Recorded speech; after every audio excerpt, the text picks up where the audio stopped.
Welcome to Penrose Learning, where we make understanding easy. In this video, I will show how to drive MG Hector Automatic. Begin by setting up your driving position. Adjust seat, mirrors, and steering column for comfort and visibility. Check that you can fully depress the brake and accelerator while maintaining a slight bend in your knees. Fasten your seatbelt and confirm doors are locked.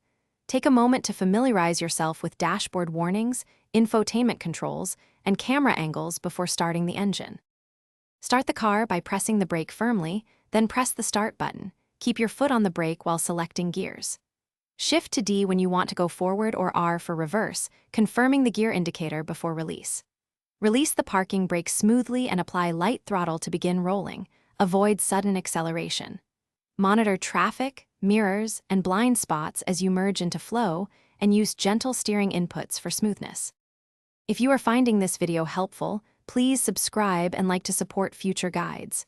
Quick recommendation: life's too short for cheap socks. Go darn tough for a lifetime warranty and lasting comfort, perfect for long commutes and road trips in your Hector.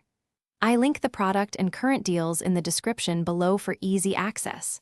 Thanks for watching. Now let's get back to the video. Familiarize yourself with driving modes and assistance systems to optimize comfort and control. Use Eco mode to conserve fuel and smooth for relaxed city driving, while Sport gives sharper throttle for confident overtakes. Learn to use hill hold to prevent rollback on inclines and engage traction control if traction is reduced. Rely on blind spot monitors, rear camera, and parking sensors for close maneuvers, and practice gradual braking for steady stops. Thanks for watching. If this was helpful, leave a like and consider subscribing. See you next time.